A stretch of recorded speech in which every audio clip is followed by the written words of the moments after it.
Tokyo की पहाड़ी इलाके में आकासाका नाम की एक जगह है जो काफी सुनसान रहती है। काफी समय पहले की बात है, वहाँ पर एक लड़की अकेले में रो रही थी। तभी एक व्यापारी उस रास्ते से गुजरा। उसने लड़की को रोते हुए देखा। उसने रुककर लड़की से पूछा कि तुम यहाँ पर इतनी सुनसान जगह पर क्या कर रही हो। और जैसे ही लड़की ने जवाब देने के लिए अपना चेहरा उसकी तरफ घुमाया, उस व्यापारी ने ऐसा नजारा देखा जिसे देखकर उसकी आंखों को यकीन नहीं हुआ। उस लड़की के चेहरे पर चेहरा नहीं था, मतलब वो कुछ ऐसी दिखाई देती थी। ये एक काफी पुरानी जापानीज अर्बन लेजेंड है। इस जापानीज अर्बन लेजेंड का नाम है नोपेरा बो, जिसको वहाँ के लोग फेसलेस घोस्ट बोलते हैं। वो व्यापारी वहाँ से डर गया और भाग गया। ये फेसलेस घोस्ट कुछ ऐसे दिखाई देते थे, इनके चेहरे पर ना नाक होती थी ना आंखें होती थी और ये काफी ज्यादा डरावने दिखते थे। लेकिन सबसे अच्छी बात यह है कि ये केवल डरावने दिखते थे। ये फेसलेस घोस्ट कभी किसी को नुकसान नहीं पहुंचाते थे जब तक कि कोई उनके ऊपर हमला करने की कोशिश ना करे। और उनके पास कुछ ऐसी शक्तियां होती थी कि वो जब चाहें अपने चेहरे को किसी के भी जैसा बना सकते थे। अगर आप डोरेमोन के फैन रहे हो तो आपने डोरेमोन के एक एपिसोड में ये कहानी जरूर सुनी होगी। इस अर्बन लेजेंड के बारे में सुनियो ने सबको बताया था। मुझे नहीं पता आपने वो एपिसोड देखा या मिस कर दिया, लेकिन अगर आप डोरेमोन के फैन रहे हो तो इस वीडियो को लाइक जरूर कर देना। लेकिन आज की वीडियो में हम केवल जापानीज अर्बन लेजेंड के बारे में नहीं बल्कि एक ऐसी घटना के बारे में भी बात करेंगे जो काफी ज्यादा मिस्टीरियस है। तो जल्दी से तैयार हो जाओ 1957 में चलने के लिए। तो हम शुरू करते हैं बिना किसी देरी के आज का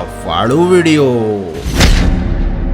मई 1957 एक कार का एक्सीडेंट हुआ जिसमें 3 बच्चों की जान चली गई, जिनमें से कि एक लड़का था जो 9 साल का था, एक 6 साल की लड़की थी और एक 11 साल की लड़की थी। लेकिन इस घटना के करीब 3 साल बाद मतलब 1960 में उसी घर में 2 जुड़वा बच्चियों ने जन्म लिया। जब वो दोनों बच्चियां 4 साल की हो गई मतलब 1964 में उन दोनों लड़कियों ने जब बोलना सीख लिया, तब वो अपने माँ बाप से कुछ ऐसी बातें करती थी जो इस बात का इशारा करती थी कि वो दोनों लड़कियां उन लड़कियों का पुनर्जन्म है जो कार एक्सीडेंट में मारी गई थी। वो अपनी मरी हुई सिस्टर्स के बारे में हर बात जानती थी। वो दोनों बच्चियां स्कूल में घटी हुई घटनाएं बताती थी जबकि वो कभी स्कूल गई ही नहीं थी। उन्हें एक्सीडेंट के बारे में भी पूरा डिटेल मालूम था। वो खेल खेल में इस तरीके की बातें करती थी जो सुनने के बाद उनके पेरेंट्स भी काफी शॉक्ड रह जाते थे। उनको मालूम था कि एग्जैक्टली उनकी बहनों को कब और कहां चोट लगी थी। साथ ही साथ वो दोनों जुड़वा लड़कियां कार में बैठने से भी काफी डरती थी। वो सारी बातें करती थी जो 6 और 11 साल की बहनें किया करती थी, जबकि वो लड़कियां केवल 4 साल की थी।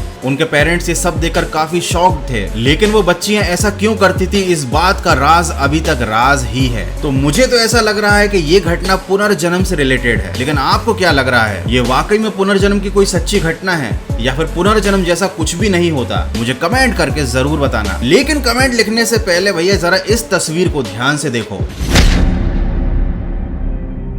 ये पेंटिंग इटली के पेंटर डोमिनिको ने बनाई थी। ये पेंटिंग 15th सेंचुरी में बनाई गई थी। इसका नाम था मैडोना विद सेंट जियोवानिनो और इसके बैकग्राउंड में आपको यूएफओ जैसी कोई चीज दिखाई दे रही होगी। हालांकि बहुत से लोगों ने दावा किया है कि ये कोई यूएफओ नहीं थी, ये पेंटर का गलती से पेंट गिर गया था और ये उसी का धब्बा है। लेकिन जब आप इस पेंटिंग को और ध्यान से देखते हो तो पाते हो कि यहाँ पर बैकग्राउंड में एक आदमी खड़ा हुआ है जो ऊपर की तरफ ऐसे करके देख रहा है। तो क्या वो आदमी पेंट के दाग को देख रहा है या डोमिनिको कुछ बताना चाहते थे इस तस्वीर के जरिए? जब इस तस्वीर को जूम करके देखते हैं तो साफ पता चलता है कि ये कोई उड़न तश्तरी या फिर यूएफओ है। लेकिन फिर भी बहुत से लोग इन सब बातों को बकवास मानते हैं क्योंकि ये तस्वीर एक धार्मिक तस्वीर थी। तो जो धार्मिक लोग थे उनका कहना था कि ये कोई यूएफओ नहीं बल्कि एक देवदूत है। तो अब आपके ऊपर मैं छोड़ता हूँ, आप मुझे देखकर बताओ क्या आपको ये पार्ट कहीं से भी देवदूत जैसा दिखाई दे रहा है? क्योंकि जहां तक मैं जानता हूँ देवदूत कुछ ऐसे दिखाई देते हैं। और सोचने वाली बात यह है कि 15th सेंचुरी में बनी इस तस्वीर में पेंटर को यूएफओ दिखाने की क्या जरूरत थी, जबकि उस सेंचुरी में इन सब चीजों के बारे में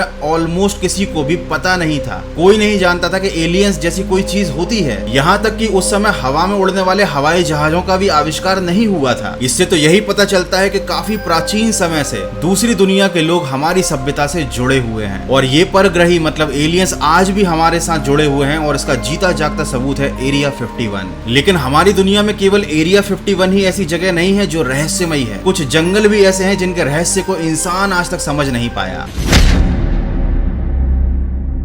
रोमानिया के ट्रांसिल्वेनिया में एक जगह है जिसका नाम है होइया बेसियू और यहाँ पर एक रहस्यमय जंगल है। कहा जाता है कि ये जंगल भूतिया है। इस जंगल में घूमने वाले जो टूरिस्ट आते हैं, जब वो जंगल से बाहर निकलते हैं तो उनके शरीर पर जलने के और खरोचों के निशान होते हैं। लेकिन जब उन लोगों को इन घावों के बारे में पता चलता है तो वो ये कहते हैं कि हमें पता ही नहीं चला कि ये घाव और ये निशान हमारे शरीर पर कब बन गए। वहीं कुछ लोग तो ये तक दावा करते हैं कि अपनी इस जंगल की यात्रा के दौरान उन्हें बीच के कुछ घंटे याद नहीं रहते। इस खोए हुए समय में उनके साथ क्या हुआ, इसके बारे में वो लोग पूरी तरह से अनजान होते हैं और इस समय को लुप्त समय या लॉस्ट टाइम कहा जाता है। इसके पीछे कोई भूतिया या अनजान शक्ति है या फिर ये जगह भी बर्मुडा ट्रायंगल की तरह कुछ ऐसी इलेक्ट्रोमैग्नेटिक फील्ड से घिरी हुई है कि यहाँ पर आने वाले इंसान को उसके साथ होने वाली घटनाएं याद नहीं रहती। और इस बात का रहस्य आज तक वैज्ञानिक भी नहीं सुलझा पाए हैं। लेकिन एक बात का रहस्य मैंने सुलझा लिया है कि अगर आपको लगता है कि आपके घर में भूत है या आपको अपने घर में किसी अनजान इंसान या फिर किसी पैरानॉर्मल शक्ति के होने का एहसास होता है तो बहुत ज्यादा पॉसिबिलिटी है कि आपके घर में या उस पर्टिकुलर जगह पर कार्बन मोनोऑक्साइड की मात्रा बहुत ज्यादा है। जब भी किसी घर में फ्रेश एयर का सर्कुलेशन प्रॉपर नहीं होता, कार्बन डाइऑक्साइड या कार्बन मोनोऑक्साइड का लेवल हद से ज्यादा हो जाता है तो इंसानों को इस तरीके के हेलुसिनेशंस होने लगते हैं और उनको पता भी नहीं चलता कि ये केवल एक गैस का इफेक्ट है। उन्हें लगता है कि उनका घर ही हॉन्टेड है। लेकिन हर बार जरूरी नहीं है कि आपके घर में कार्बन मोनोऑक्साइड ही ज्यादा हो। कभी कभी सच में भी कोई घर हॉन्टेड हो सकता है। और ये भी हो सकता है कि आपको इस वीडियो को देखने में इतना मजा आया हो कि आप इसको लाइक करना ही भूल गए हो। तो भूलना मत, लाइक जरूर करना। और हाँ, एक और बहुत इंपॉर्टेंट बात, भैया मैं जा रहा हूँ ज़ोंबी से मुकाबला करने रियल लाइफ में।